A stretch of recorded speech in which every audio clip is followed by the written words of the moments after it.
ফাঁকা মাঠে এসে শুধু গোল দেয়, ডুব ডুব ডুব। আর বাড়ি গিয়ে কয় আজকে গোল দিয়েছে। স্ত্রী কয় কখন তো কয় 8টা।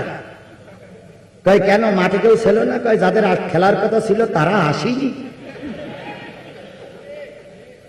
স্ত্রী তখন হেসে কয় 8 কান দিলে কেন, 80 কান দিতে পারুনি? আবার ওনারা কলার নাড়া দেয়, খেলা হবে খেলা হবে। কার খেলা হবে? কিসের খেলা হবে? কি খেলা হবে? দুই পক্ষ লাগে, কথা বলেন ঠিক না বেশি? এক পক্ষ আপনারা একা একা খেলতেছেন আর শুধু বলেন খেলা হবে। খেলা করতে গেলে আমাদের মাঠে নামতে দেন, আমাদের খেলতে দেন, দেখি আপনার বাহুতে কতটুকু ক্ষমতা আছে।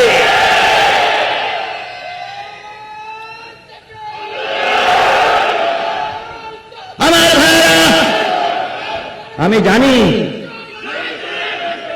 জানি যুবক, তোমাদের মনে অনেক ব্যথা লুকায়িত আছে। তোমরা তৈরি আছো তো? তৈরি থাকো। যদি প্রয়োজন হয় রক্ত দিয়ে এখান থেকে জিহাদ শুরু হবে, তবুও বাতিলের কাছে আমরা মাথা নত করব না, করব না, করব না। আমাদের শোনো, আমাদের মুরব্বীদের রক্ত আমরা চোখে দেখেছি, আমার সন্তানের লাশ আমি রাজপথে দেখেছি, আমার বাবার লাশ আমি কাঁধে করে কবরে রেখে এসেছি, আমার কলেজার মানিক সন্তানকে আমি নিজে হাতে কবর দিয়েছি, আমার ধর্ষিত স্ত্রীর জানাজা আমি পড়েছি। দেয়াল থেকে গেছে পিছনে, আর পিছনের সবাই নয়, এখন লড়াই করার জন্য রাস্তায় নামতেই হবে। শোনা যায় সব নেতাদের বাম করতে যদি 30 দিন আমাকে সাপোর্ট দিয়েছিল বলে জাতীয় সংসদের সদস্যের জন্য শোনা যায় না, এই করি সেই করি বলতে বলতে 30 দিন পার হয়ে গেল, একদিন আল্লাহর নাম মুখে আসতো না। আর 2-1 যদি বলে সবাই মিলে তার ঠেসে ধরি, এ হইল মৌলবাদ। আল্লাহর নাম উচ্চারণ করলে বাংলাদেশে কি হয়ে যেতে হয়? মৌলবাদ হয়ে যেতে হয়। সুতরাং আল্লাহ আপনাকে তৈরি করেছে, আমাকে তৈরি করেছে কিসের জন্য? গোলামি করার জন্য। আর গোলামি করতে গেলে সর্বপ্রথম যে জিনিসটা মেনে চলতে হবে সেটা হলো কোরআন। সেই কোরআনের মাহফিলের ইন্তজাম করে আল্লাহ পাক আপনাকে আমাকে বসার সুযোগ দিয়েছেন। আর আমার মতন একজন নগণ্য গোলামকে কিছু কথা বলার জন্য আপনাদের সামনে যে আল্লাহ ফিট করেছেন, সেই আল্লাহর শুকরিয়া আদায় করে সবাই মিলে বলছে আলহামদুলিল্লাহ। আরেকটু জোরে বলুন আলহামদুলিল্লাহ। কার শুকরিয়া আদায় করলাম? আরো জোরে বলেন। আল্লাহ বলতেছেন সাব্বাহা লিল্লাহি মা ফিস সামাওয়াতি ওয়া মা ফিল আরদ ওয়া হুয়াল আজিজুল হাকীম। আসমানে যা আছে, জমিনে যা আছে, আসমানের উপরে যা আছে, জমিনের উপরে যা আছে, জমিনের তলদেশে যা আছে, ইচ্ছায় হোক আর অনিচ্ছায় হোক সবাই মিলে শুকরিয়া আদায় করে কার? আমরাও শুকরিয়া আদায় করবো কার? শুকরিয়া আদায় করলে খুশি হয় কে? আর আলহামদুলিল্লাহ মুখ থেকে উচ্চারিত না হলে খুশি হয় কে? আপনারা কি শয়তানকে খুশি করবেন না আল্লাহরে খুশি করবেন? শয়তানের খুশি করতে যারা চায় তাদের জবান খোলে। আমরা কি শয়তানকে খুশি করব? তাহলে আল্লাহকে খুশি করে সবাই মিলে বলছে আলহামদুলিল্লাহ। সর্বকালের সর্বশ্রেষ্ঠ মহামানব, যার আদর্শে আদর্শিত হয়ে আমি আজকে এই মজলিসে বসেছি। আমার মাথার টুপিটা কার সুন্নত? আমার মুখের দাড়িটা কার সুন্নত? আমার গায়ের জামাটা কার সুন্নত? সেই নবীর নামে দুরূদ আর সালাম সবাই মিলে বলছি সাল্লাল্লাহু আলাইহি ওয়াসাল্লাম। বন্ধুগণ বলুন তো, নবী চাইতে ভালো মানুষ আর পৃথিবীতে কেউ ছিল? আবার নবীর চাইতে মার পৃথিবীতে বেশি কেউ খাই নাই। নবী মার খেয়েছেন, নবী রক্ত দিয়েছেন, নবী তায়েফের রক্ত দিয়েছেন, উহুদে দণ্ডান মোবারক শহীদ করেছেন। আবার ওই নবী মক্কা থেকে হিজরত করে মদিনায় চলে গেছেন। মদিনার থেকে যখন আবার মক্কায় এসেছেন, নবীজি সবাইকে আল্লাহর হস্তে মাফ করে দিয়েছে। তাহলে নবীর কাজ ছিল মাফ করে দেওয়া। আমি যদি নবীর উম্মত হই তাহলে আমার কাজ কি হবে? মাফ করে দেওয়া। আমার কাজ কি হবে? মাফ করে দেওয়া। কিন্তু আমরা তো মাফ করেই না, বরং ক্ষমতায় যেতে পারলেই ক্ষমতার চেয়ারে বসেই বলি ভাতে মারবো, পানি দিয়ে মারবো। কি বলে? ভাতে মারবে, পানিতে মারবে, সুবুইয়ে সুবুই মারবে। কারণ হাতে কি পেয়েছে? ক্ষমতা পেয়েছে। অথচ সে জানে না যে তার আগামী অতীতের খাওয়া তার কপালে আছে না নাই। এমনটি তো হতে পারে যে আগামী অতীতের খাওয়া আপনার কপালেও আমার কপালেও। আজকের যিনি টাকা গুনতেছেন, আজকের যিনি সভাপতি, আল্লাহ পাক নিশ্চয়ই সমাজে তাদের ইজ্জত দিয়েছে। এখন ওনারা মনে করতেছে ব্যাংকে আছে কোটি টাকা, অনেক টাকার মালিক। আমার খাওয়া বন্ধ করে কে? আপনার খাওয়া আমরা কেউ বন্ধ করব না। মালিক যদি বন্ধ করে, আগামী কালকের সকালবেলার খাওয়া আপনার কপালে জুটবে না। অসুস্থ হয়ে চেয়ার থেকে পড়ে গেছে, তো ডাক্তারের কাছে নিয়ে যাওয়ার পরে ডাক্তার পরীক্ষা নিরীক্ষা করে বলতেছে আপনার তো ডায়াবেটিস। তো ডায়াবেটিস কি করিতে হবে? ডাক্তার প্রেসক্রিপশন করে দিয়েছে যে সকালবেলা 2 রুটি খাবেন, দুপুরবেলা 2 রুটি খাবেন, আর রাতে খাবেন চাউলের জাউ, তবে তাতে মিষ্টি হলি হবে না। কত টাকার মালিক? কোটি কোটি টাকার মালিক। এদেশের ব্যাংকেও টাকা, সুইস ব্যাংকেও টাকা। এদেশেও বাড়ি, ভারতেও বাড়ি, এদেশেও বাড়ি, আমেরিকাও বাড়ি, এদেশের বাড়ি জাপানেও বাড়ি, এদেশের বাড়ি লন্ডনেও বাড়ি। ডাক্তার পরীক্ষা করে কি বলল? ডায়াবেটিস। সকালবেলা 2, দুপুরবেলা 2, রাত্রি চাউলের জাউ। তার নেতা তো বড় নেতা, ঘাড় ভুলিনি নেতা। নেতা ডাক্তারের সামনে বসে বসে বলতেছে, ডাক্তার সাহেব এগুলো কি খাওয়ার আগে না পরে?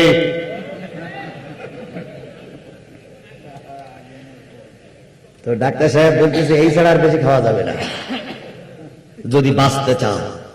আল্লাহ পারে, জোরে বলেন পারে।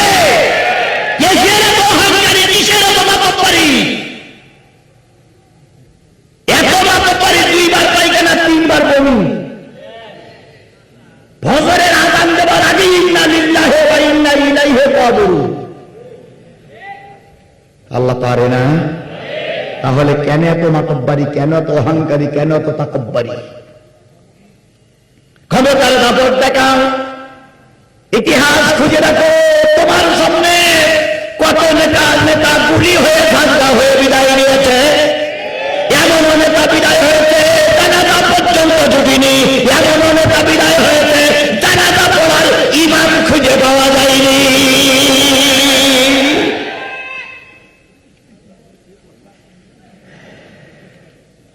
আল্লাহ পারে না? পারে না? ওই আল্লাহ আগে পাইতো, এখন মনে হয় পারে না। কিছু কিছু লোক পায় হুজুর এত দোয়া করি তা কবুল হয় না কে? কবুল যে হয় তুমি বেটা বোঝো না। সবসময় মনে রাখবা, ভালো উইকেটে যে ভালো যে রান করে সে কিন্তু একটু দেরিতে পড়ে, যেগুলো খারাপ রান করে সেগুলো ধূপ ধাপ করে পড়ে, আর যেগুলো ভালো রান করে সে কিন্তু একটু দেরিতে পড়ে। আবার দেরিতে যখন পড়ে যায় বলে নামে ধস, ওই দল আর টিকতে পারে না।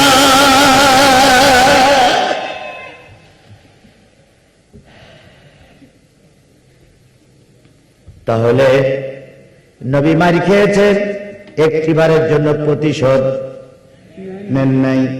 বলুন তো নবীর চাইতে ভালো মানুষ আর সমাজে কেউ ছিল? কেন নবী এত মার খাইলেন? আর তুমি আমি মার খাই, আমরা এত প্রতিবাদ করি, তারপরেও মার খাই। নবীর চাইতে তুমি আমি ভালো না। নবীর যদি অল্প হয়, তোমার আমার তো বেশি হওয়ার কথা ছিল, কিন্তু আল্লাহ হেফাজত করেছেন। দেখেন তো নবী তায়েফের ময়দানে মার খাইলেন, তায়েফবাসীরা নবীকে পাথর মারতে শুরু করলো। এক পর্যায়ে পাথরের আঘাত সহ্য করতে না পেরে নবী ভূত হয়ে পড়ে গেলেন। কাফেরেরা পাথর মারতে শুরু করলো। মারতে মারতে এক সময় নবীর মোটো দেখা যাচ্ছিল না। নবীর পিঠির পরে চড়ে, বুকের পরে চড়ে কাফেরেরা নৃত্য করেছে আর বলেছে, কুতিলা মুহাম্মদ, কুতিলা মুহাম্মদ, কুতিলা মুহাম্মদ, মুহাম্মদ মারা গেছে, মুহাম্মদ মারা গেছে। ওরা চলে গেল। যায় নবীকে আবিষ্কার করলেন, পাথরগুলো সরালেন, কাঁধের পরে মাথাটা রেখে নবীর রক্তগুলো চেটে চেটে পরিষ্কার করতেছিল। আর জায়েদ কেঁদে কেঁদে বলতেছিল, মাবুদ তোমার নবী বুঝি আর দুনিয়ায় নাই। এক সময় নবীজির চোখ মেলে তাকালেন। জায়েদ বললেন, ইয়া রাসূলুল্লাহ আপনি বেঁচে আছেন। নবীজি বললেন, জায়েদ রে আমাকে পাথরের গায়ে হেলান দিয়ে বসায় দাও, একটু উঁচু জায়গায় যেয়ে দেখো তায়েফের কাফেরেরা চারিপাশে আসে না, চলে গেছে। যদি ওরা আর দ্বিতীয়বার আমার পর আক্রমণ করে আমি নবী হয়তো আর বাঁচব না। জায়েদ উপরে উঠলেন, এসে বললেন, ইয়া রাসূলুল্লাহ ওরা সবাই চলে গেছে। জায়েদ নবীজি বলেন, জায়েদ এক ওয়াক্ত নামাজের সময় চলে যাচ্ছে, একটু উজুর পানি নিয়ে এসো। জায়েদ দূর থেকে পানি নিয়ে আসলেন, মুখমণ্ডল ধৌত করে দিলেন, হাত ধোয়াই দিলেন, পা ধোয়া মাথা মাছা করাই দিলেন। যখন পা ধোবে হযরত জায়েদ বলেন, রক্তের সঙ্গে খড়মগুলো এমন কায়দা করে জোড়া লেগে গেছে, আমি হাজারো টেনে খড়মটা ছাড়াইতে পারতেছিলাম না। দুই হাত দিয়ে পা ধরেছি, খড়মটা টান দিয়ে যখন টান দিয়েছি, নবী বলতেছে, জায়েদ রে তায়েফের যুবকেরা আমাকে কষ্ট দিল, তুমি আমাকে কষ্ট দিচ্ছ। এরপর পানি দিয়ে দিয়ে নরম করে রসুলের পা দুখানা ধোয়ায় দিলাম। রসুল জায়েদকে নিয়ে নামাজ আদায় করে, সালাত আদায় করে আকাশের দিকে তাকায় দেখি জিবরিল বিরাট আকারের পাহাড় নিয়ে ঘুরে বেড়াচ্ছে আর বলতেছে, একটি বারের জন্য হুকুম দেন তায়েফের যুবকদেরকে ফিসে ডালা করে ফেলবো। নবীজি বললেন, জিবরিল সব মানব যদি মারা যায় কালেমার তাবলীগ কার কাছে করব? সেই নবী আমার নবী, আপনার নবী। কথা বলেন ঠিক না বেঠিক? আবার যখন রাসূল মক্কা বিজয় করলেন সবাইকে গণহারে কি করে দিলেন? মাফ করে দিলেন। সেই দয়ার নবী, মায়ার নবীর পরে দুরূদ আর সালাম কারোর জবান বন্ধ থাকবে না, সকলে মিলে বলছি সাল্লাল্লাহু আলাইহি ওয়াসাল্লাম। সম্মানিত উপস্থিতি, আপনারা মাগরিবের পর থেকে এতক্ষণ পর্যন্ত বসিয়েছেন কি শোনার জন্য? জোরে বলুন, কি শোনার জন্য? আজকের এই মাহফিলটার নাম কি? তাফসীরুল কোরআন মাহফিল। মানে কি? যেই মাহফিলে কোরআন থেকে তাফসীর করা হয়, ব্যাখ্যা করা হয়, তাহলে এটা যদি তাফসীরুল কোরআন মাহফিল হয়ে থাকে, এখানে কোরআন থেকে তাফসীর হবে। আপনারা কি শুনতে রাজি আছেন? সবাই মিলে রাজি আছেন? আমার দাবি হলো, যদি কোরআন থেকে তাফসীর করলে শুনতে রাজি নাই থাকে, তাহলে তাফসীর মাহফিল দিলেন কেন? আপনারা ওয়াজ মাহফিল দিতে পারতেন, বক্তারা ওয়াজ করে চলে যেত, তারপরে আপনারা দোয়ার মাহফিল দিয়ে পারতেন। এমন দোয়া করতাম ইবলিস পর্যন্ত জান্নাত ঢুকে যেত। কিন্তু তা না দিয়ে দিয়েছেন কি? তাহলে তাফসীরুল কোরআন মাহফিলে কোরআন থেকে তাফসীর হোক। সবাই চান? সবাই চান? আল্লাহ বলতেছেন, ইন্নামাল মুমিনুন আল্লাযীনা ইযা যুকিরাল্লাহু ওয়াজিলাত কুলুবুহুম ওয়া ইযা তুলিয়াত আলাইহিম আয়াতুহু যাদাতুহুম ঈমানা ওয়া আলা রাব্বিহিম ইয়াতাওয়াক্কালুন।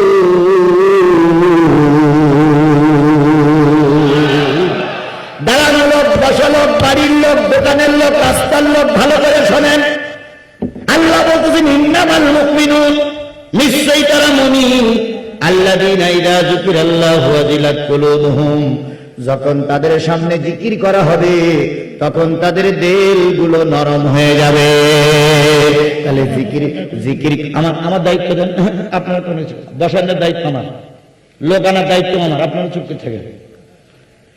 কোন লোক ঘরে শুয়ে আছে ও তুলে আনার দায়িত্ব আমার, আপনাদের দায়িত্ব না। এই লোকগুলো ধরে রাখার দায়িত্ব আমার, আপনাদের না। আপনারা শুধু বসেন চুপ করে। ইন্নামাল মুমিনুন, নিশ্চয়ই তারা মুমিন, আল্লাযীনা ইযা যুকিরাল্লাহু ওয়াজিলাত কুলুবুহুম, যখন তাদের সামনে জিকির করা হবে তখন তাদের দিলগুলো কি হয়ে যাবে? জিকির করলে যাদের দিল নরম হয় তারাই হলো মুমিন। তাহলে জিকির মানে কি? স্মরণ করা। কার স্মরণ? তাহলে আল্লাহর নাম শুনলে তাদের মুখ মলিন হয়, আল্লাহর নাম শুনলে তাদের গায়ে জ্বালা চড়ে। এরা কি? নিঃসন্দেহ এরা আল্লাহর দুশমন। আল্লাহর দুশমন এই মজলিসে আছে না নাই? কি করে বুঝবেন? কি করে বুঝবেন? সব তো টুপি মাথায়, আবার কিছু লোক হনুমানের মতন হোক,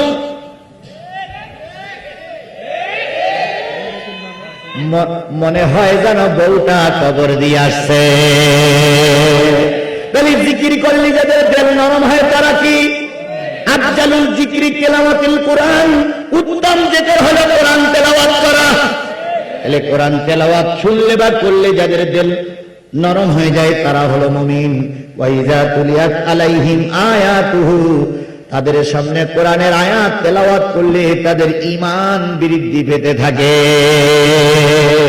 তারাই হলো কি? মুমিন। তাহলে আপনি আমি যদি মুমিন হই তাহলে কোরআন তেলাওয়াত শুনে আপনার আমার কি লাগবে? ভালো লাগবে, মজা লাগবে। আর যদি মজা নাই লাগে তাহলে বাড়ি গিয়ে রক্ত পরীক্ষা করে দেখবেন, নিঃসন্দেহ বাপের রক্ত আর আপনার রক্ত এক না। যদি বাবার রক্ত আর আপনার রক্ত এক হয়, কোরআন কেন আপনার ভালো লাগে না? নতুবা বুঝতে হবে বাবা আপনার মায়ের ঠিকই নিয়ে আসছিল কিন্তু কবুল ছাড়াই। আপনার জন্ম ঠিকই হয়েছে যাত্রা গান দেখার রাত্রিতে, আপনার জন্ম ঠিকই হয়েছে আপনার বাপ মাকে তালাক দেওয়ার পরে। নতুবা কোরআন সবাই ভালো লাগে, আপনার ভালো লাগে না কেন?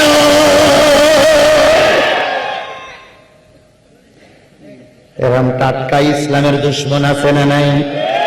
যদি নাই থাকবে তাহলে হুজুরদের মারে কারা? যদি নাই থাকবে হুজুরদের মাহফিল বন্ধ করে কারা? যদি নাই থাকবে আলেমদের বিরুদ্ধে কোর্টে সাক্ষী দেয় কারা?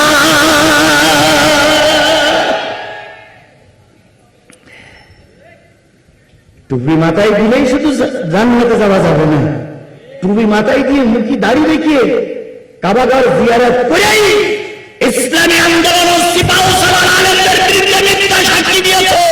তোমার টুপির এক পয়সা দাম নাই, তোমার হাতের বাইরেও দাম নাই, তোমার পাঞ্জাবির এক আনাও দাম নাই।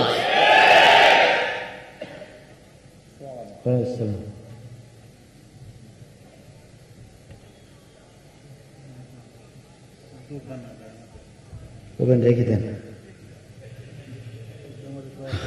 জি বসে। তাহলে যে জিনিসটা বোঝাতে চাচ্ছিলাম সেটা হলো ওয়ালা রাব্বিহিম ইয়াতাওয়াক্কালুন, মুমিনেরা সর্বোপরি তাওয়াক্কুল করবে কার উপরে? আমরাও তাওয়াক্কুল করব কার উপরে? তাহলে কোরআন শুনলে যদি দিল নরম হয়, যারা কোরআন শুনতেছে না, যারা রাস্তায় ঘাটে বাজারে দোকানে কসারিতে ঘুরে বেড়াচ্ছে, বুঝতে হবে নিঃসন্দেহে ওরা মুসলমান নামের কলঙ্ক। প্রতি বছর কোরআনের মাহফিল কয়বার হয়? একবার কোরআনের মাহফিল হচ্ছে, গ্রামের লোক সব শুনতেছে, আর তুমি বেটা নাকে তেল দিয়ে ঘুমাচ্ছ। আল্লাহর কসম, তোমার বাপ মার অভিশাপ তোমার উপরে, মৃত্যু ব্যক্তিদের অভিশাপ তোমার উপরে, লক্ষ লক্ষ ফেরেশতা তোমার উপর অভিসম্পদ করতেছে। তাই দয়া করে সকলকে বলতেছি, আমি 12টার উপরে কথা বলা লোক নয়। ইতিমধ্যে 11টা বেজে গেছে, তাহলে আর 1 ঘন্টা সময় কোরআনের মাহফিলে চলে এসো। আমরা সবাই মিলে দোয়া করি, আল্লাহ হয়তো জান্নাতে যাওয়ার পথ পরিষ্কার করে দেবে। আল্লাহ সবাইকে কবুল করুক। আরো জোরে বলেন, আরো জোরে বলেন। আর একটু সামনে যান। আল্লাহ বলতেছেন ওয়াকালাল্লাযীনা কাফারু লা তাসমাউ লিহাযাল কুরআন, কাফেররা বলে এই কুরআন যেন তোমরা শোনো না। কি বলে? কাফেররা বলে কোরআন যেন তোমরা। এ জাতীয় কাফের আমার দেশে নাই, নাই থাকলি পাবনায় নাই। কোন জায়গায় আছে? এ জায়গায় তো নাই। দেখাই দেন, শুধু সাক্ষী দেওয়া যায়। দেখাই তুমি একজন হুজুর এই সেই লোক, আর ভিডিও হলারা ভিডিও করে যাবে, সমস্ত দেশে প্রচার করে দেবা এই সেই লোক। কে পিঠে চামড়া থাকবেন? কি কয় পিঠে চামড়া থাকতেন? চামড়া কেউ কাছে কিনে নিয়ে চামড়া থাকতেন? আপনি আমার নামে প্রচার করে দেবেন কার বাবা সবচেয়ে আমার চামড়া খুলুক? না না, উনি বলতেছে যে এই কথা যদি প্রচার করে পিঠে চামড়া থাকবে, তাই বলতেছে।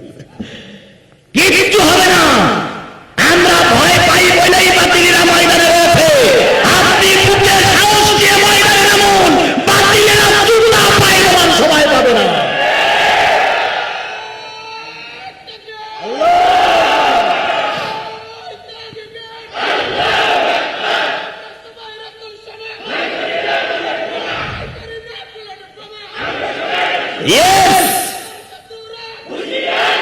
আমরা সকলেই রাসূলের সৈনিক। একজন সৈনিক যদি ময়দানে থাকে, বাতিল পন্থীরা যদি 1000 থাকে, আর আমরা যদি একজন ময়দানে থাকি, নারায় তকবীর ধ্বনি দেব, ওরা জুতা পায়ে দেওয়ার আগেই মামুর বাড়ি পালিয়ে যাবে। ভারতের বুকে একজন মাত্র মুস্কান নামক নারী। কয়জন? একজন মুস্কান নামক নারী তকবীর ধ্বনি দিয়েছিল। ভারতের কাঁকড়া খাওয়া, কুচে খাওয়া যাত্রা লেজ করে বাধ্য হয়েছিল। যে দেশে 5.5 লক্ষ মসজিদে আযান হয়, ওই দেশের থেকে তকবীর ধ্বনি তোলো। আল্লাহর কসম, বাতিলেরা ময়দানে টিকতে পারবে না।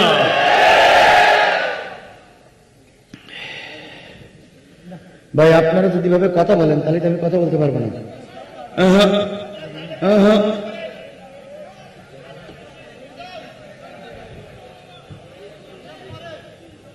আমার ডাইনে বামে কোনো কথা হবে না।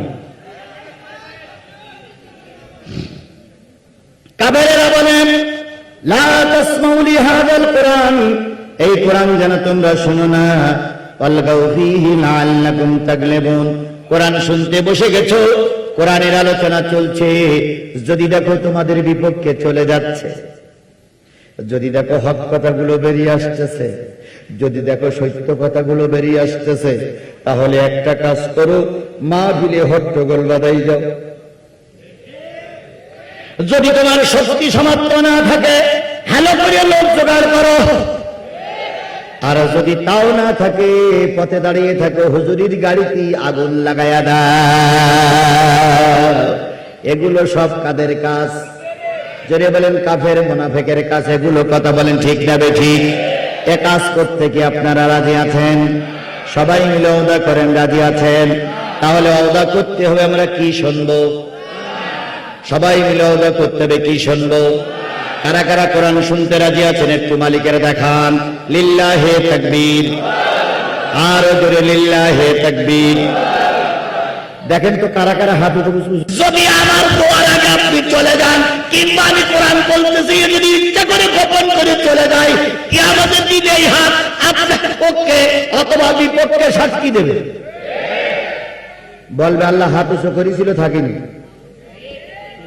কারা কারা চলে যাবেন? এইবার চলে যান, যান এইবার। আমরাও দেখি যে কারা কারা যায়। তা খারাপ না ভালো? ভালো করে বলুন তো, খারাপ না ভালো? অবশ্যই খারাপ। তবে চিন্তার কোনো কারণ নাই। রাত যত গভীর হয়, সূর্যের আনাগোনা ততই নিকটবর্তী হয়। অমাবস্যা আসলে 10 দিন 12 দিন পরে কি আসবে? পূর্ণিমা আসবে। রাত হলে কি হবে? দিন হবে। মহিলাদের যখন প্রচন্ড ব্যথা ওঠে, মহিলারা চিন্তা করে আর বুঝি বাঁচবো না। কিছুক্ষণ পরে যখন বাচ্চাটা ক্লিয়ার হয়ে যায়, মায়ের মন শান্তিতে ভরপুর হয়ে যায়। সুতরাং বাংলাদেশে এখন প্রচন্ড ব্যথা শুরু হয়েছে। অল্পক্ষণের ভিতরে বাচ্চা খালাস হয়ে যাবে। বাংলাদেশের নাগরিকরা কোরআন নিয়ে রাস্তায় নামবে, বাতিলেরা পালানোর জায়গা খুঁজে পাবে না। আমি জানি যুবক, আমি জানি যুবক, আমি জানি পাবনার মুসলমানেরা হক কথা বললে বিপদ আসবে। এই পাবনার মাটিতে আমি গুলি খেয়েছি, এই পাবনার মাটিতে আমার পরে আক্রমণ চলেছে, এই পাবনার মাটিতে আমাকে গ্রেফতার করা হয়েছে, এই পাবনার মাটিতে আমার মাথার পরে হাতুড়ি দিয়ে মারা হয়েছে, তারপরও আল্লাহ পাক গুনাহগারকে বাঁচিয়ে রেখেছে। আমি জানি দুনিয়ার সব লোক যদি এক হয়ে যায় আর আমার মালিক যদি আমার পক্ষে থাকে, আমার কোনো ক্ষতি দুনিয়ার কোনো লোক করতে পারবে না। এখন কিছু লোক বলতে পারে, হুজুর একটু নরম ভাবে, একটু কথা একটু ছোট করে বললেই তো ঝামেলা মিটে যায়, এত তো সমস্যা হয় না। কত হুজুর তো এ কায়দায় চলে যাচ্ছে। দেখবেন লক্ষ টাকা ভিজে একটি বারের জন্য হক কথা বলেন, লক্ষ টাকার হুজুর একটি বারের জন্য জিহাদের কথা বলে না, লক্ষ টাকার হুজুর একটা বারের জন্য সুদের বিরুদ্ধে কথা বলে না, লক্ষ টাকার হুজুর মামুনুল হক জেলে একটা বারের জন্য বলে না, লক্ষ টাকার হুজুর 50 বছরের তাফসীর কারো কোরআনের পাখি জেলখানায় কাঁদতেছে, একটি বারের জন্য তাদের মুখ থেকে কোনো আওয়াজ আসে না। এখন আমিও তো ওরকম হলেও হতে পারি, কিন্তু কেন হই না? এবার কেনটার উত্তর দিচ্ছি। আপনারা যারা বলেন যে হুজুর হন না কেন, কেন যে হই না তার উত্তর দিচ্ছে। আল্লাহ বলতেছেন, ইন্নাল্লাযীনা ইয়াকতুমুনা মা আনজালাল্লাহু মিনাল কিতাব ওয়া ইয়াশতারুনা বিহি সামানান কলিলা উলাইকা মা ইয়াকুলুনা ফি বুতুনিহিম ইল্লান নার ওয়া লা ইউকাল্লিমুহুমুল্লাহু ইয়াওমাল কিয়ামাতি ওয়া লা ইউযাক্কিহিম ওয়া লাহুম আযাবুন আলীম। ইন্নাল্লাযীনা ইয়াকতুমুনা মা আনজালাল্লাহু মিনাল কিতাব, নিশ্চয়ই যে যারা আল্লাহর নাযিলকৃত কিতাব গোপন করে, ওয়া ইয়াশতারুনা বিহি সামানান কলিলা, বিনিময়ে কিছু টাকা নেয় পকেটে, কিছু খাবার খায় পেটে, নিয়ে আল্লাহর কিতাব কি করে? গোপন করে। হক কথাগুলো মানুষের কাছে বলে না। এ জাতীয় হুজুর, এ জাতীয় বক্তা, এ জাতীয় পীর, এ জাতীয় পীর মাশায়েখ আমার সমাজে জোরে বলতে আছে না নাই? আরো জোরে বলতে আছে না নাই?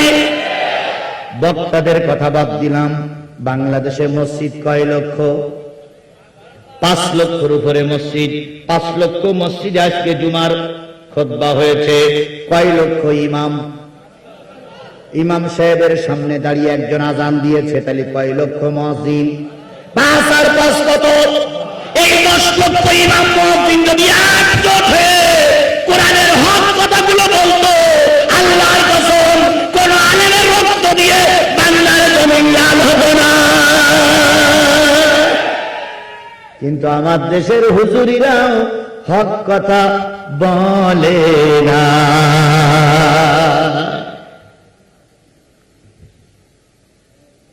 এবার আসুন, বাংলাদেশের পীর কম না বেশি? কত বেশি? এত পীর বাংলাদেশে আছে গুনে গেকে শেষ করা যাবে না। ছোট পীর, বড় পীর, মেজি পীর, সেজি পীর, ন পীর, স পীর, কাপড় খোলা পীর, কাপড়ওয়ালা পীর, শরিয়াতি পীর, মারফতি পীর, হকিকাতি পীর, তরিকাতি পীর।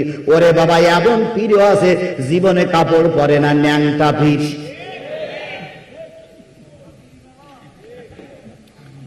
ন্যাংটা পীর আমার সমাজে আছে না নাই? জীবনে কাপড় পরে না, ও হলো ঘন্টা বাজাইয়ে পীর। সারা জীবন তেল মাখে না, মাথায় পড়িয়েছে কি? জট। গায়ে পড়িয়েছে চট। গোপ দাড়ি একাকার হয়ে এমন দুর্গন্ধ, পাশে গিলি মনে হয় গন্ধ ছাগল, এত দুর্গন্ধ। এরা হলো মারফতি পীর। কি পীর? মারফতি পীর। আবার ওদের মুরিদিরা গান তুলেছে, পানির ভিতর আগুন জ্বলে, পানির ভিতর আগুন জ্বলে, ঝড় বাতাসে নেবে না। খাজা বাবার মুরিদ হইলে নামাজের রোজা লাগে না, খাজা বাবার মুরিদ হইলে নামাজের রোজা লাগে না। বাংলাদেশে আছে না নাই? আরো জোরে বলতে আছে না নাই? আবার কিছু পীর মুরিদদের শিখাইয়ে দিচ্ছে, কেরামান কাতিবিন, রোজ মাহশরের দিন কেরামান কাতিবিন, রোজ মাহশরের দিন আল্লাহর দরবারে যদি করে অভিযোগ, আল্লাহর দরবারে যদি করে অভিযোগ, বলবো ডেকে আমরা ছিলাম দেওয়ান বাবার লোক। ওরে বলবো ডেকে আমরা ছিলাম ন্যাংটা বাবার লোক। পানি গড় গড়াইয়া পড়তাছে, বাবা আমায় ডাকতাছে। এদেশে আছে, এদেশে আছে, আছে আছে আছে। পানি গড় গড়াইয়া পড়তাছে, বাবা আমায় ডাকতাছে। আয়ের মানিক আমার বুকে আয়, বুকের ভিতর আছে প্রাণ, তার ভিতরে মেশিন গান। ভান্ডারি বাবা আমায় পাগল বানাইছে। আছে বলেন তো, আছে না নাই? আজকের পীর আর অতীতের পীর এক নয়, কথা বলেন ঠিক না রে ঠিক? অতীতের পীরদের কাছে কোন বেনামাজি গেলে নামাজি হয়ে ফিরে আসতো, আর আজকের পীরের দরবারে কোন নামাজি যদি যায়, পীর সবক দেয়, একবার চেষ্টা করছি যার নামাজ কালাম করা লাগবে না, আমার গোলামি কর, আমার চেষ্টা কর, আমি জান্নাতে নিয়ে যাব। বাবা ভান্ডারি ইঞ্জিন ছাড়া চলে না তো রেলগাড়ি, ভান্ডারি ইঞ্জিন ছাড়া চলে না তো রেলগাড়ি। আল্লাহর ধন খাজাই দিয়া আল্লাহ গেছে খালি হইয়া, আল্লাহর ধন খাজাই দিয়া আল্লাহ গেছে খালি হইয়া। কেউ ফেরে না খালি হাতে, কেউ ফেরে না খালি হাতে। খাজারে তোর দরবারি চাইতে জানলে রায় না কাঙাল, মুর্শিদিরে তোর দরবারি। এ জাতীয় পীর আমার সমাজে আছে না নাই? অথচ আমার আল্লাহ কোরআনে বলতেছেন, ইয়া আইয়ুহাল্লাযীনা আমানু ইন্না কাসীরাম মিনাল আহবারি ওয়ার রুহবান লা ইয়াকুলুনা আমওয়ালান নাসি বিল বাতিল ওয়া ইয়াসুদ্দুনা আন সাবিলিল্লাহ ওয়াল্লাযীনা ইয়াকনিজুনা আয-যাহাবা ওয়াল ফিদ্দাতা ওয়া লা ইয়ানফিকুনাহা ফি সাবিলিল্লাহ ফাবাশশিরহুম বিআযাবিন আলীম। আল্লাহ রাব্বুল আলামিন বলে, শোনো ও ঈমানদারেরা, শোনো, তোমাদের ভিতরে একদল আলেম আছে আর একদল পীর সাহেব আছে, ওরা মানুষের মালগুলো অন্যায় ভাবে খায়, অথচ কোরআন প্রতিষ্ঠার ব্যাপারে কথা বলে না।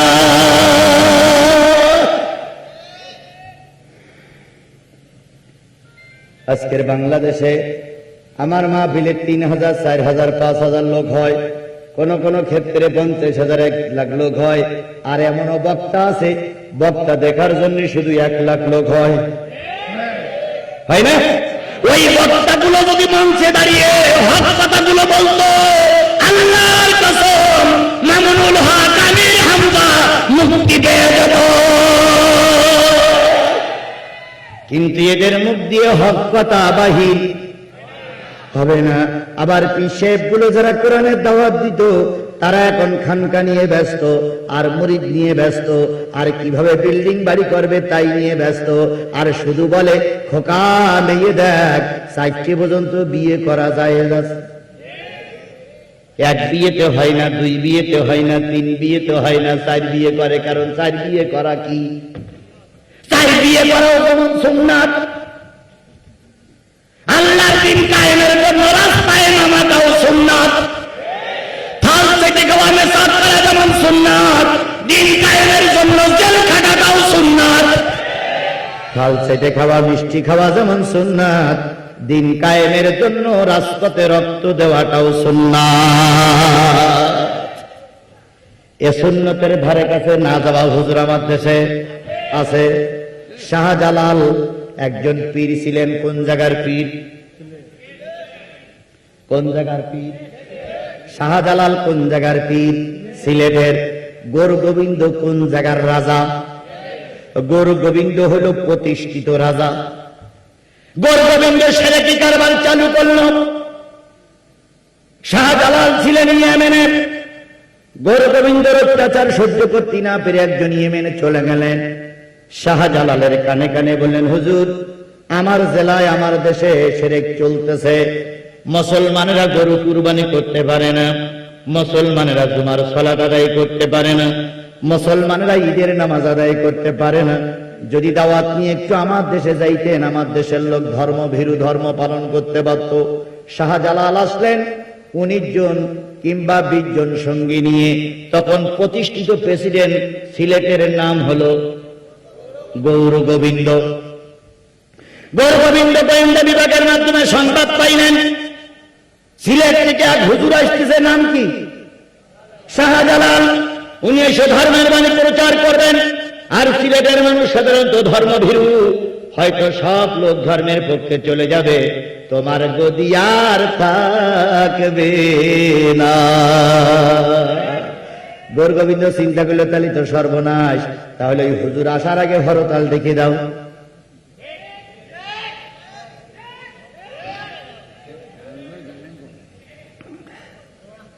হুজুর আসার আগে কি দেখে দাও? সরকার হরতাল দেখে দিল।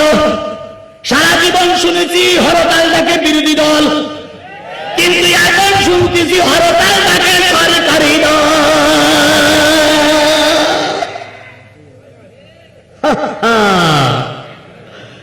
আবার ওখানে বলে খেলা হবে, আবার বলে কি হবে?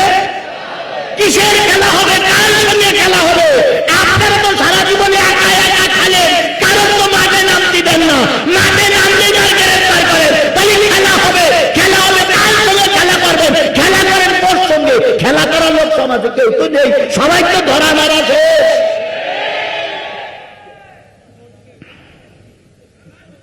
ফাঁকা মাঠে এসে শুধু গোল দেয়, ডুব ডুব ডুব।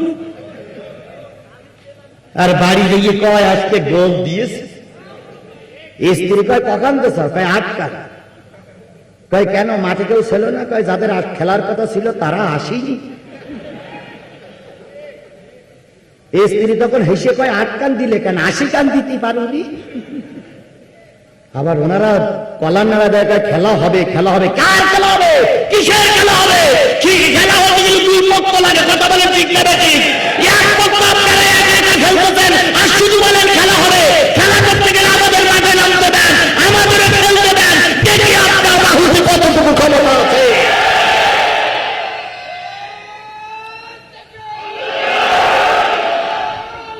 আমার ভাইরা, আমি জানি যুবক, তোমাদের মনে অনেক ব্যথা লুকায়িত আছে, কিন্তু এটাও জানি আমার সময় কম। আমাকে অনেক কথা বলতে হবে, কারণ পাবনার মাটিতে আমি আর আসবো কিনা জানি না, আমাকে আর আসতে দেবে কিনা জানি না। দেখ আর না দেখ, আজকের খেলাতে হোক। তোমরা তৈরি আছো তো? যার যাতে তাই নিয়ে তৈরি থাকো। যদি প্রয়োজন হয় রক্ত দিয়ে এখান থেকে জিহাদ শুরু হবে, তবুও বাতিলের কাছে আমরা মাথা নত করবো না, করবো না, করবো না। আমাদের শোনো, আমাদের মুরব্বীদের রক্ত আমরা চোখে দেখেছি, আমার সন্তানের লাশ আমি রাজপথে দেখেছি, আমার বাবার লাশ আমি কাঁধে করে কবরে রেখে এসেছি, আমার কলেজার মানিক সন্তানকে আমি নিজে হাতে কবর দিয়েছি, আমার ধর্ষিত স্ত্রীর জানাজা আমি পড়েছি। দেয়াল থেকে গেছে পিছনে, আর পিছনের সবাই নয়, এখন লড়াই করার জন্য রাস্তায় নামতেই হবে।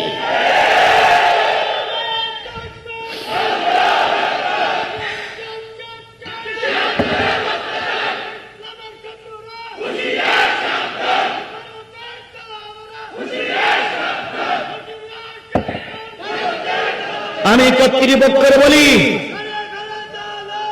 কর্তৃপক্ষের বলি, যদি দেখেন যে লাইন খারাপ হয়ে যাচ্ছে, ছোট্ট একটা কাগজে লিখে দেবেন, হুজুর আর দরকার নেই। আপনারাও বেশি গেলেন, আমিও বেশি গেলাম। এমন কায়দায় দৌড় মারবো, ওরাও না ধরতে পারবে না, কিচ্ছু লাগবে না ভাই।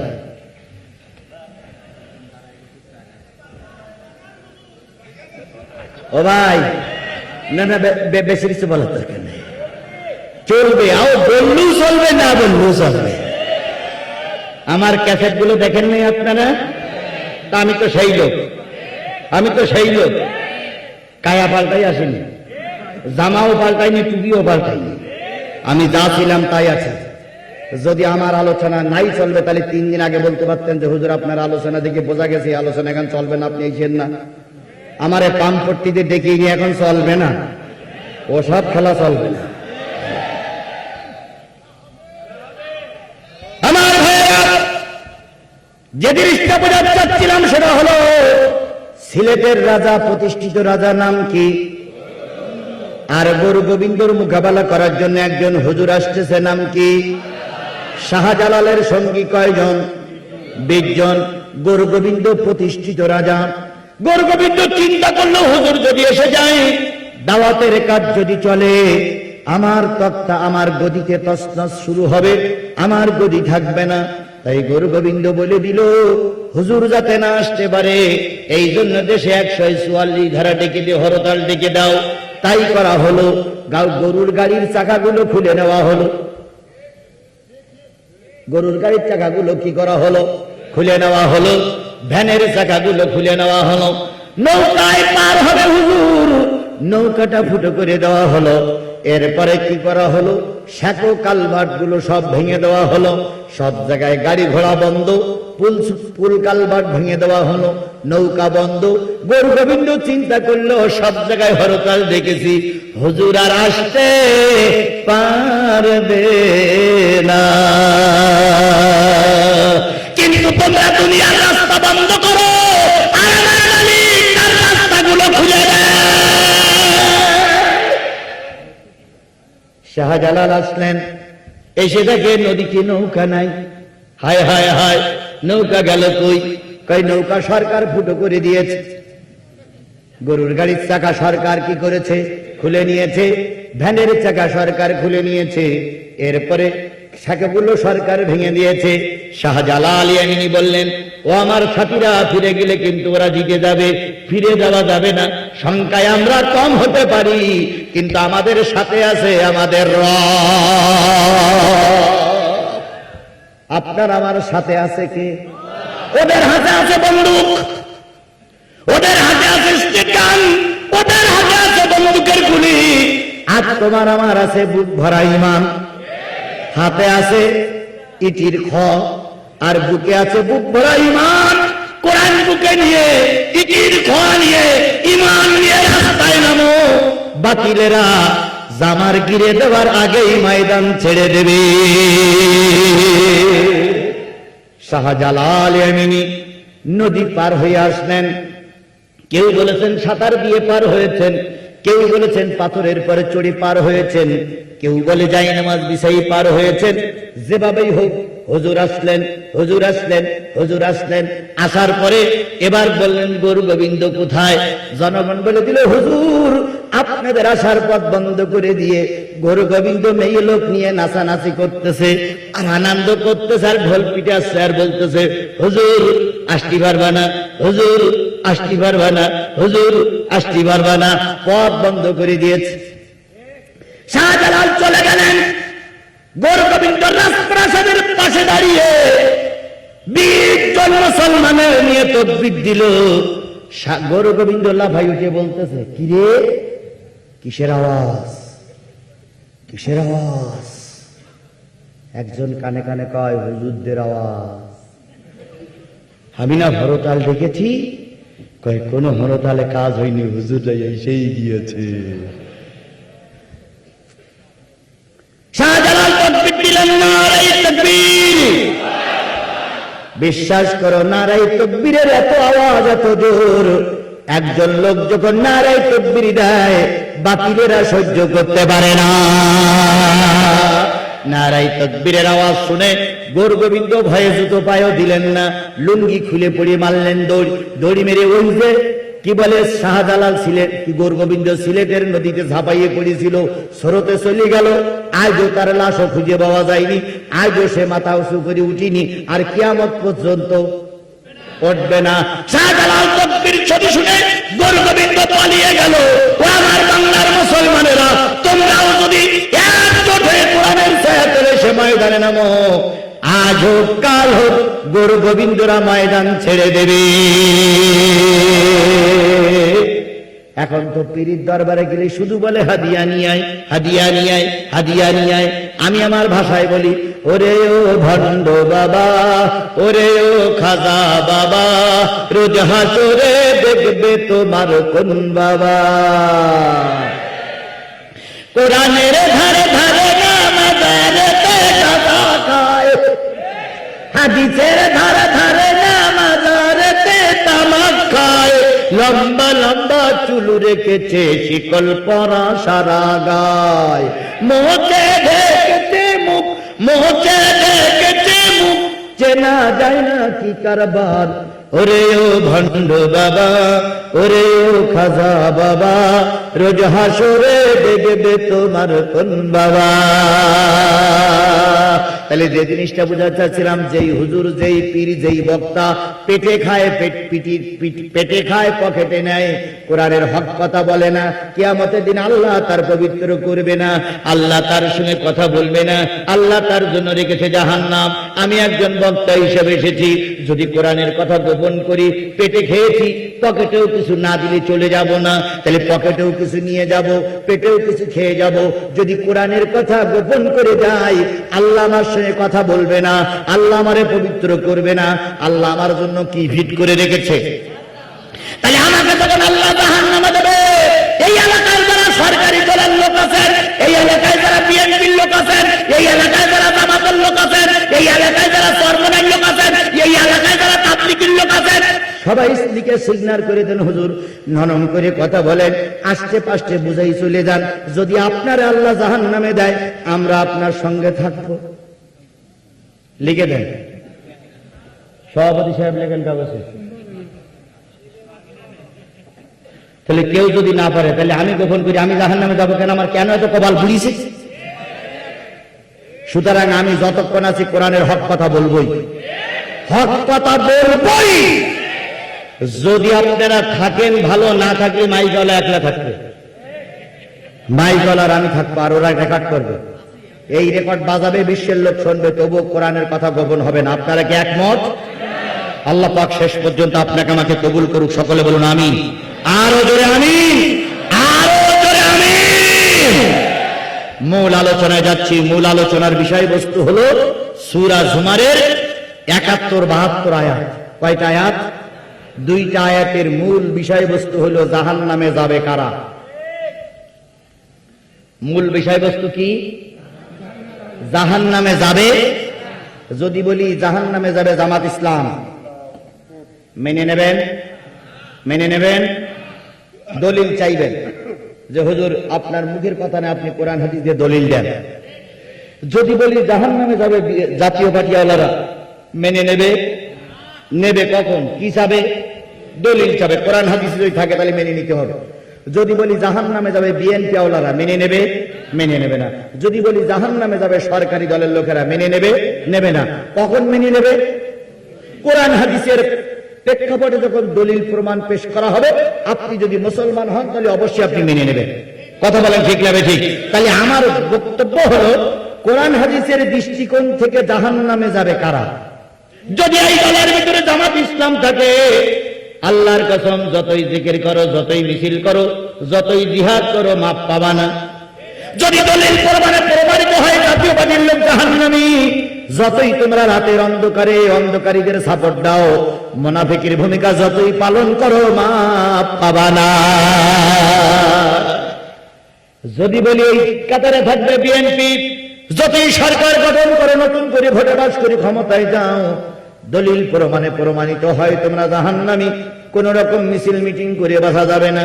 যদি প্রমাণ হয় সরকারি দলের লোকেরা জাহান্নামী, মিছিল মিটিং করে হুজুর মেরে, হুজুরির ফাঁসিতে ঝুলিয়ে, হুজুরি নামে মিথ্যা মামলা দিয়ে, অগণিত মামলা দিয়ে আলেমদের গ্রেফতার করে জাহান্নাম থেকে পরিত্রাণ পাওয়া যাবে না।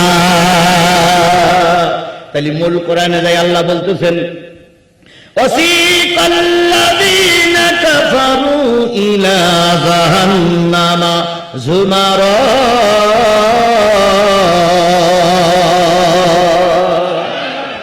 সেদিনের কথা মনে করো, যেদিন একদল অস্বীকারী কাফেরদেরকে ফেরেশতারা তাড়িয়ে হাঁকিয়ে নিয়ে যাবে জাহান্নামের দিকে। সেদিন কোন দিন? জোরে বলেন, সেদিন কোন দিন? আল্লাহ বলতেছে কিয়ামতের দিনের কথা মনে করো, যেদিন একদল কাফেরকে আমার ফেরেশতারা হাঁকিয়ে নেবে, তাড়িয়ে নেবে, দাবড়াইয়ে নেবে, পিটাইতে পিটাইতে নেবে ইলা জাহান্নামা জুমারা, জাহান্নামের দিক পর্যন্ত হাঁকিয়ে নেবে। সেই দিনের কথা তোমরা মনে করো। এবার বলুন তো, কাদেরকে জাহান্নামের দিকে হাঁকাইয়ে নেবে? কাফেরদেরকে। এখন কাফের কারা? যারা আল্লাহরে অস্বীকার করে ওরা হলো নাস্তিক, আর যারা আল্লাহ মানে, দেবতা মানে, ওরা হলো মুশরিক।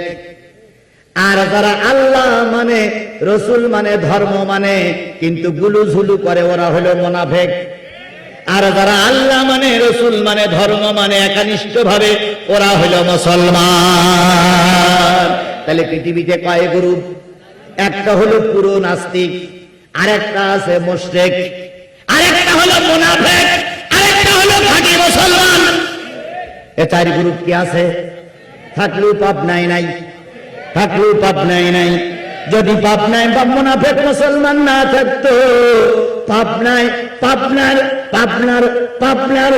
টেস্টের মাহফিল বন্ধ হতো না। যদি পাপনার মুনাফিক মুসলমান না থাকতো, পাপনার ছিল জেলে যেত না।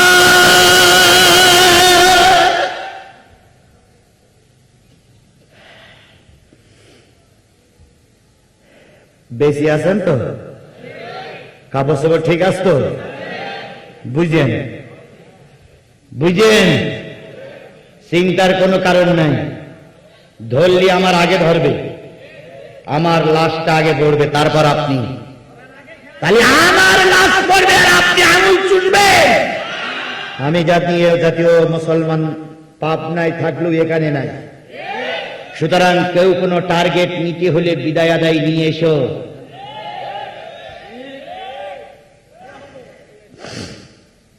আর যদি দুই একজনের খারাপ লাগে আপনি চলে যান, আপনি চলে যেতে পারেন।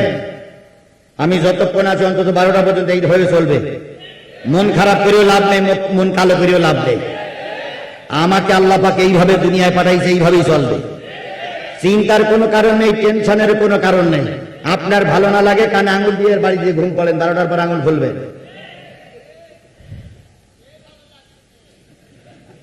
ভালো লাগলেও চলবে, না লাগলেও চলবে। আচ্ছা, আপনারা কি কেল্লা চেনেন? কেল্লা চেনেন? কেল্লা, হ্যাঁ হ্যাঁ, কেল্লা কতটুকু লম্বা হয়? এতটুকু। ও কিন্তু দেখবেন রেলের মতন বিড়বিড় বিড়বিড় করে চলে। আচ্ছা, ও চলে কি জোরে না আস্তে? আস্তে। এখন আপনি খুব দ্রুত গতিতে লোক হাঁটতেছেন, ও চলতেছে আস্তে। এখন আপনি যদি ওর পিছনে যে বলেন এত আস্তে চলিস কেন, জোরে চলতে পারিস না, ওর পিছনে একটা টোকা দেবেন, ও দৌড়েই চলবে নাকি? ও কি করবে? এখন এবার যদি একটা কাটি দিয়ে ওর মাঝখানে রেখে বলেন এই করে বললাম দৌড়ে টোকা হলি কেন, ও কি গোল আরো জড়াবে না ছাড়াবে? সুতরাং আমারে চালাই দিয়েন না, আমার গতিতে আমাকে চলতে দেয়। বেশি জোরেও চলবো না, আস্তেও চলবো না, আমি আমার গতিতেই চলবো। কথা বলেন ঠিক না বেঠিক? আমার ভাইরা, এবার আসুন কাফের কারাম। আল্লাহ বলতেছেন ইন্নাল্লাযীনা ইয়াকফুরুনা বিআয়াতিল্লাহ ওয়া ইয়াকতুলুনান নাবিয়্যিনা বিগাইরিল হক ওয়া ইয়াকতুলুনা, তারা কাফের। এবার কোরআনের আয়াত সংখ্যা কত? 6666টা পঠিত আছে, কম বেশি হতে পারে। 6666 আয়াতের ভিতরে একটা আয়াত যদি কেউ অস্বীকার করে, আল্লাহর ভাষায় ও কাফের। মাথায় টুপি থাকলেও টুপিওয়ালা কাফের, মুখি দাড়ি থাকলে দাড়িওয়ালা কাফের। মক্কা ঘর জিয়ারত করে এসে যদি বলে কোরআনের ওই আয়াত মানি না, তাহলে ওটা আলো হাত কাফের। কথা বলেন না? যদি মসজিদের ইমাম হয়ে বলে ওই আয়াত মানি না, তাহলে ওই ইমাম কাফের। কারণ আল্লাহর ভাষায় কোরআনের কোন একটা আয়াত অস্বীকার করলে সে কি হয়ে যায়? ইন্নাল্লাযীনা ইয়াকফুরুনা বিআয়াতিল্লাহ ওয়া ইয়াকতুলুনান নাবিয়্যিনা বিগাইরিল হক যুগে যুগে নবীদেরকে যারা অন্যায়ভাবে হত্যা করেছে, আল্লাহর ভাষায় ওরাও কাফের।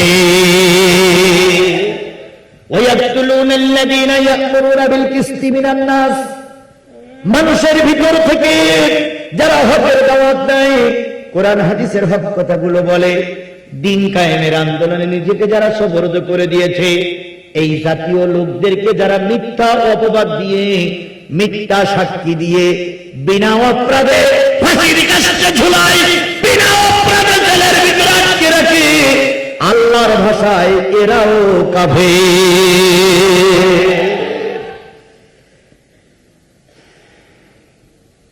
ফাবাশশিরহুম বিআযাবিন আলীম, আল্লাহ বললেন এই জাতীয় কাফেরদেরকে জাহান্নামের সুসংবাদ শোনায় দাও।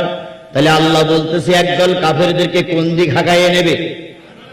ইলা জাহান্নামা যুমারা হাত্তা ইযা জাউহা ফুতিহাত আবওয়াবুহা, এমনকি জাহান্নামের দরজা পর্যন্ত যখন চলে যাবে, জাহান্নামের দরজাগুলো ফুতিহাত খুলে যাবে, আবওয়াবুহা দরজাগুলো, ওয়া ক্বালা লাহুম খাযানাতুহা, দ্বাররক্ষক ফেরেশতারা ডেকে বলবে, দ্বাররক্ষক ফেরেশতারা বলবে তোরা কারা রে?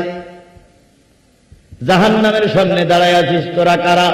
তোদের গ্রুপের ভিতরে, তোদের দলের ভিতরে, তোদের দলের ভিতরে, তোদের গ্রুপের ভিতরে কি কোনো পাপনান লোক আছে নাকি? কারা বলবে? জাহান্নামী ফেরেশতারা জাহান্নামীদেরকে বলবে। এখন ওই দলের ভিতরে আপনারা কেউ থাকবেন আমার মনে হয় না, যদি থাকেন আর ফেরেশতারা যদি বলে তোরা কারা রে? পাবনার লোক আসোস নাকি?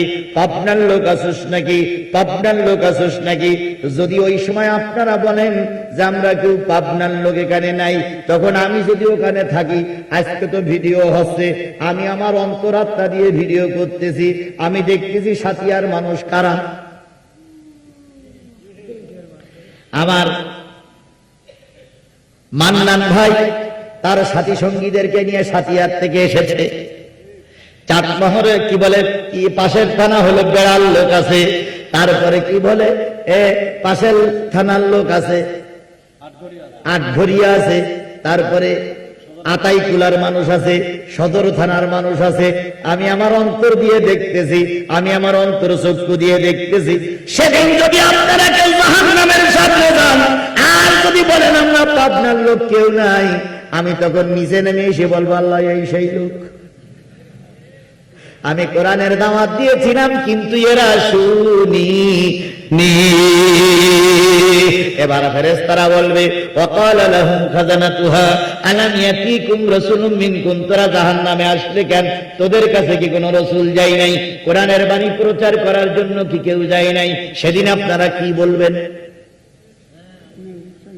অস্বীকার আপনি করতে পারেন কিন্তু করেও টিকতে পারবেন। এবার ওই যে জাহান্নামের সামনে দাঁড়ায় আছে কারা? যদি বলি সব পাবনার লোক, তাহলে পাবনার লোক আমার দাওয়াতও করবে না, পিটেন শুরু করবে। যদি বলি ওই কাতারে আছে সাতক্ষীরার লোক, তাহলে সাতক্ষীরা বাসী আমার ঢুকতে দেবে না। যদি বলি ওই কাতারে আছে গোপালগঞ্জের লোক, তাহলে গোপালগঞ্জের মেয়ে হলে প্রধানমন্ত্রী, প্রধানমন্ত্রী ডিবিডি ধরে এনে আমাকে রাজপথে গুলি করে মারবে। আমি কোন লোকের নাম বলবো না, আল্লাহর কাছে বলবো আল্লাহ তুমি বলে দাও জাহান্নামের সামনে দাঁড়ায় আছে কারা, নামগুলো তুমি বলে দাও, তাহলে কোনো সমস্যা হবে না। আল্লাহ উত্তর দিচ্ছেন সূরা ওয়াকিয়া, ফি জান্নাতিন ইয়াতাসাআলুনা আনিল মুজরিমিন মা সালাকাকুম ফি সূরা মুদ্দাসির, ফি জান্নাতিন ইয়াতাসাআলুনা আনিল মুজরিমিন মা সালাকাকুম ফি সাকার ক্বালু লাম নাকু মিনাল মুসাল্লিন ওয়া লাম নাকু নুতিমুল মিসকিন ওয়া কুননা নাখুযু মাল খায়িদিন ওয়া কুননা নুকাযযিবু বিয়াউমিদ্দিন। কোন সূরা?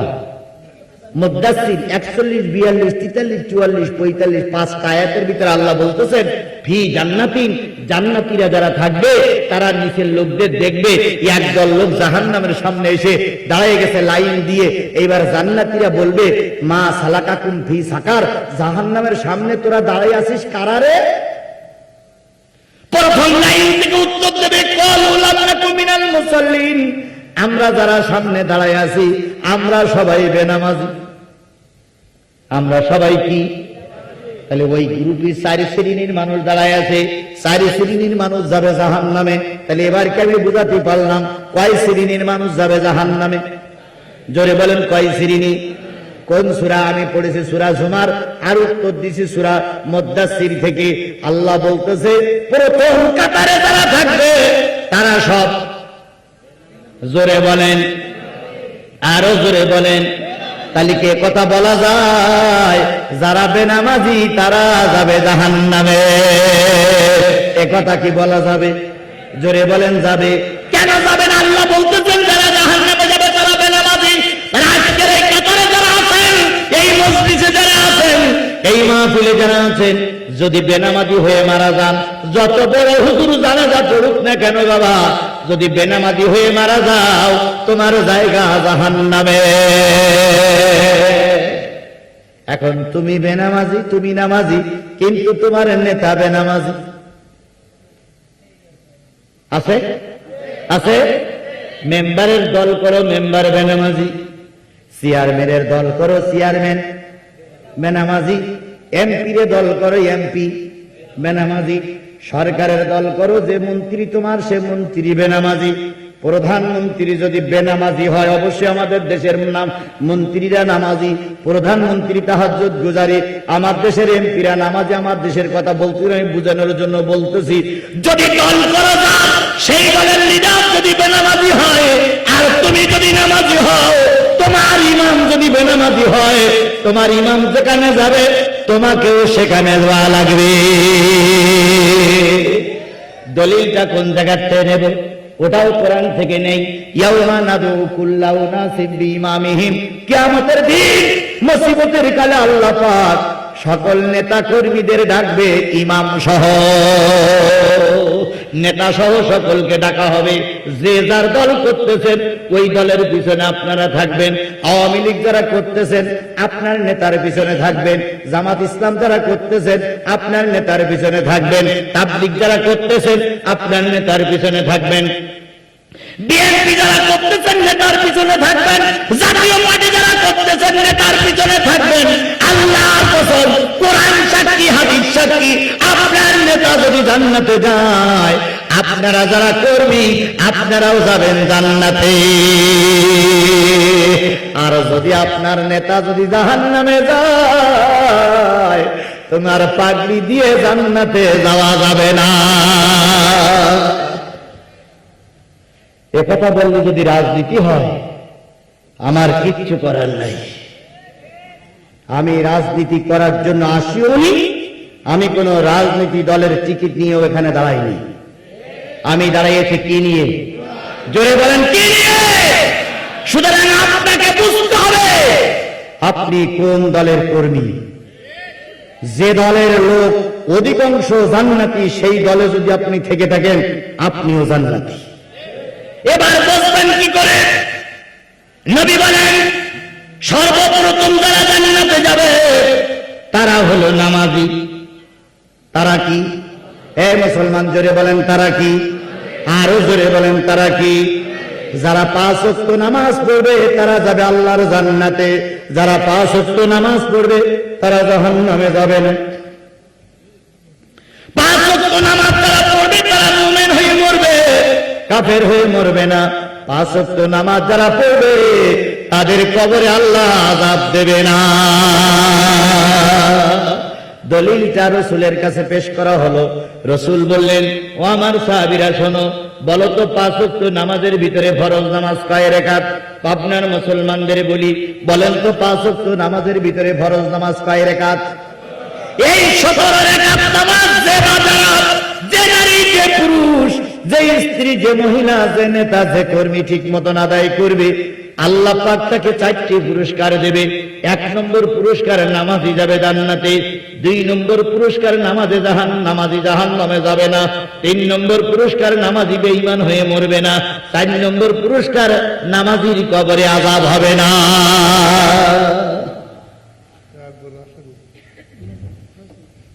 সাহাবীরা বলেন, ইয়া রাসূলুল্লাহ, আরেকটু ব্যাখ্যা করেন। নবী বললেন, 5 ওয়াক্ত নামাজের ভিতরে ফরজ নামাজ কয় রাকাত? এখন কোন নামাজ পড়ে বসেছি? মাগরিবের নামাজ পড়েছিলাম কয় রাকাত? এখন পড়েছি কয় রাকাত? এই 4 আর 3 7 রাকাত নামাজ যে নারী আর যে পুরুষ কন্টিনিউ আদায় করবে, ওই নারী আর পুরুষ সম্পর্কে রাসূল বলেছেন, নামাজ পড়া নারী আর নামাজ পড়া পুরুষ যদি মারা যায়, তার কবরে তো আযাব আল্লাহ দেবেই না, তার জন্য 7টা জাহান্নাম হারাম। এবার বলুন তো, যোহরের ফরজ নামাজ কয় রাকাত? আসরের ফরজ নামাজ কয় রাকাত? নবী আমার বলেন, যেই নারী যেই পুরুষ 10 বছর বয়সের পর থেকে ইচ্ছা করে আসরের নামাজ আর যোহরের নামাজ কাজা করিনি, যদি কোনো কারণবশত কাজা হইয়াও থাকে আবার পুনরায় আদায় করে নিয়েছে, ওই নারী আর ওই পুরুষ মরার সাথে সাথে 8টা জান্নাত তার জন্য খোলা হয়ে যাবে। আর ফেরেশতারা বলবে, বান্দা বান্দি, যে কোনো জান্নাতে তুমি ঢুকতে পারবা। তাহলে জান্নাতে যেতে গেলে যোহরের নামাজ আর আসরের নামাজ কাজা করা। যারা ফজরের নামাজ আদায় করে তাদের কবরে আল্লাহ আযাব দেবে না।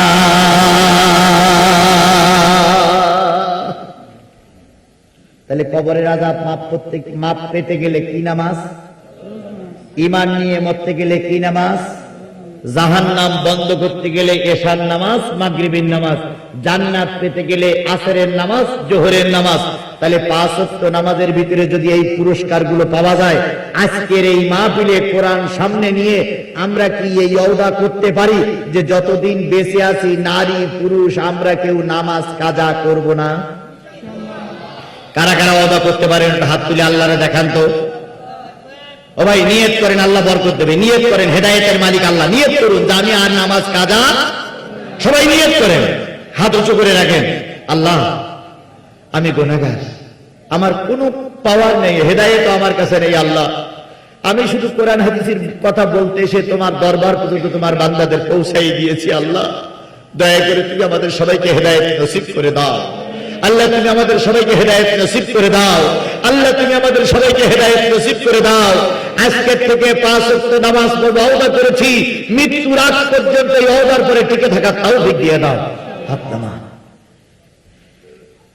আমি আপনাদের সকলের কাছে দুটো পায়ে ধরে অনুরোধ করছি, আগামীকাল থেকে 5 ওয়াক্ত সালাত আমরা আদায় করব। আগামীকাল ফজর ওয়াক্ত থেকে আমরা 5 ওয়াক্ত নামাজ আদায় করব। পারবো না ভাই? পারবো না ভাই? পারবো না? আল্লাহ আমাদের কবুল করুক। তাহলে প্রথম যারা জাহান্নামে যাবে তারা কারা? এবার আসুন, যদি আপনি বেনামাজির দলে থাকেন কি হবে সেটাই বলে আমি 2 নম্বর পয়েন্টে যাই। কয় শ্রেণীর মানুষ জাহান্নামের সামনে দাঁড়ায় আছে? তার ভিতরে প্রথম কারা? এবার আরেক ফুসকানি এই প্রথম শ্রেণী সম্পর্কে বলি। ভাই, 1-2 করে উঠতেছেন, সমস্যা কি?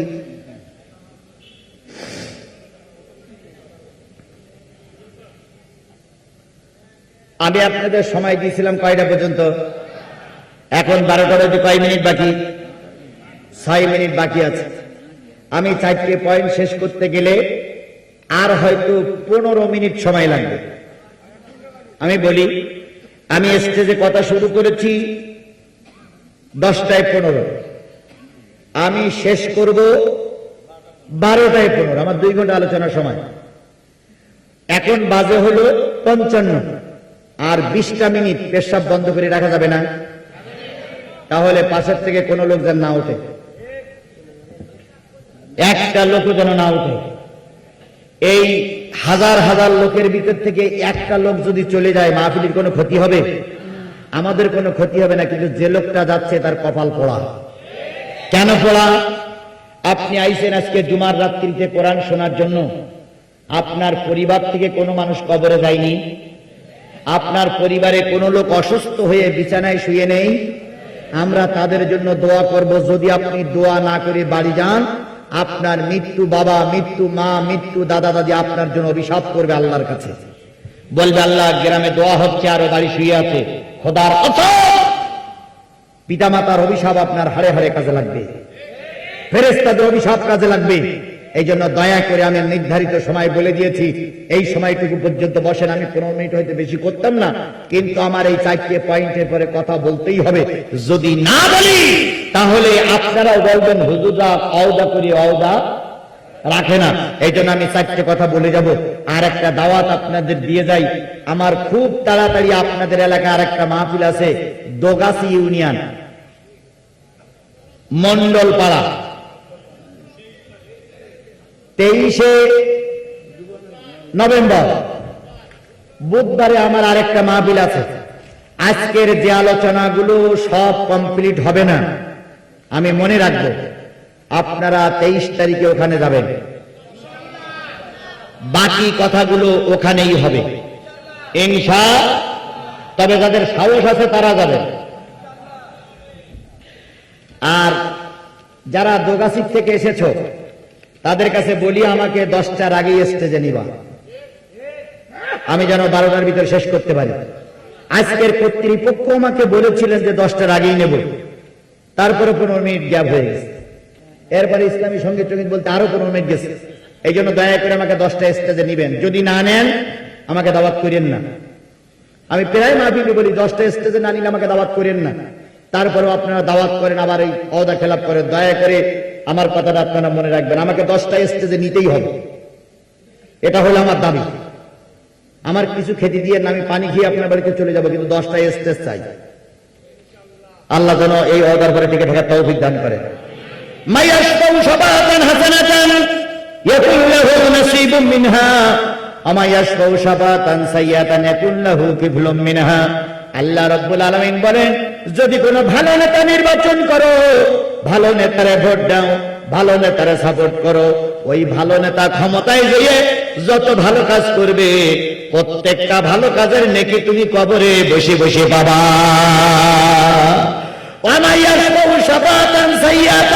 যদি কোনো খারাপ নেতা নির্বাচন করে আর ওই খারাপ নেতা পাওয়ারে দিয়ে যত অন্যায় কাজ করবে, যারা ওই খারাপ নেতারে ক্ষমতায় বসিয়েছ ওর গোনা তুমিও কবরে বসে বসে পাবা।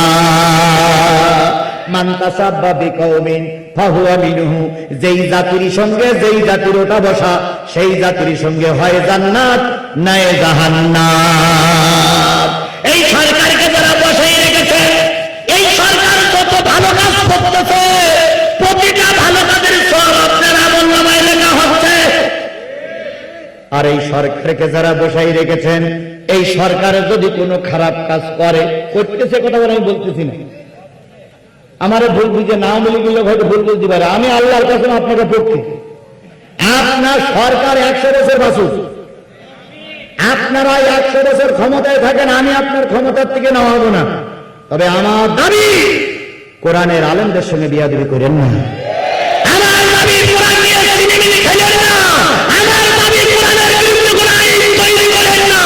আমার দাবি, কোরআন আলেমদের মাহফিলগুলো বন্ধ করে দিয়েন না। খোদার গজব নাযিল হবে। এখন কি কায়দায় বলতেছে দুর্ভিক্ষ হবে, দুর্ভিক্ষ হবে, দুর্ভিক্ষ হবে। কেন আমার দেশে নেই কি যে দুর্ভিক্ষ হবে? আমার দেশের ধান আগের মতন হয় না, হয় না? আমার দেশের কৃষকের আগের মতন কাজ করে না, আমার দেশের পুকুরি আগের মতন মাছ হয় না, আমার দেশের কলকারখানা আগের মতন চলে না, তাহলে দুর্ভিক্ষ হবে কেন? চোরেদের মুখে কথাই শোভাবান। আমরা খেটে খাওয়া মানুষ, আমরা চ্যালেঞ্জ করে বলতে পারি আমার দেশে দুর্ভিক্ষ হবে না। আর আপনি যদি চ্যালেঞ্জ গ্রহণ করে থাকেন, আমার সঙ্গে একমত হন, একমত হয়ে আলেমদের মুক্তি দেন। আসুন আলেমরা মিলে, আমরা মিলে সবাই কাছে আল্লাহর কাছে দোয়া করি, যেখানে একটা ধানের শীষ হয়েছে সেখানে আল্লাহ 2টা শীষ বাড়ে। আমরা আরো বেশি কাজ করব। প্রয়োজনে না খেয়ে থাকবো, তবু ওই আলেমদের কাছে আমরা মাতানত করবো না। সুতরাং আসুন আমরা আলেমদের সঙ্গে দোয়া করি, সে বেলায় আপনি করবেন না দুর্ভিক্ষ, দুর্ভিক্ষ, দুর্ভিক্ষ।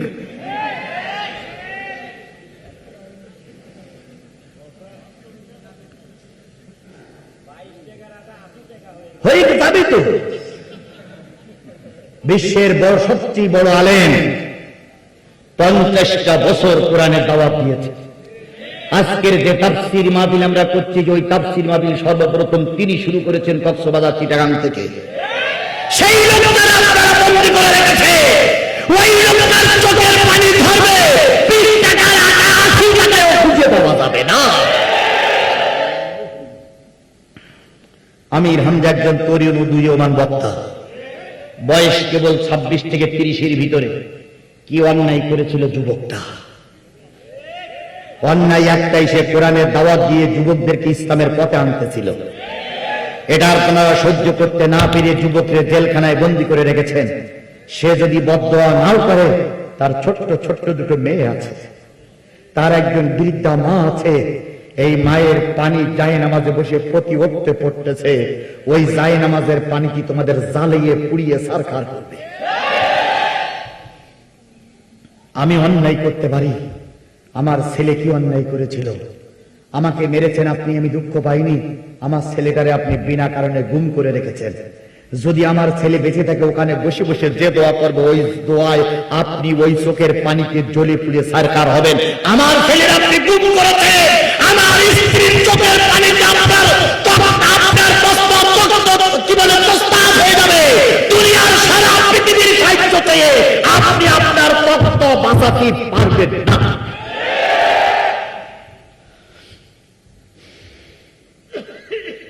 তাহলে ভালো কাজের সাপোর্ট করলি, নেকি হলি, সে সবগুলো পাবো। আর খারাপ কাজের সাপোর্ট করলি, গোনা হলি, সে গোনাগুলো। কিন্তু আমরা বেঁচে গেছি, আমাদের গোনাও লেখা হচ্ছে না, সবও লেখা হচ্ছে না। কারণ হলো আমরা তো নেতা বানাইনি।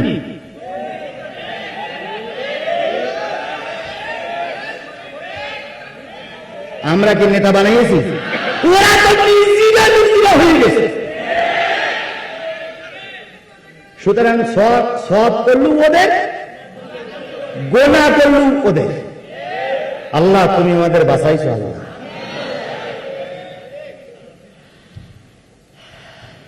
এক নম্বর পয়েন্ট আমার এখানেই শেষ। 2 নম্বর পয়েন্ট, ফেরেশতারা জিজ্ঞেস করবে 2 নম্বর কাতারে তোরা কারা রে? ফেরেশতা 2 নম্বর কাতারে যারা দাঁড়িয়ে আছে তারা বলবে আমরা এতিমের মাল খাওয়া পাঠি।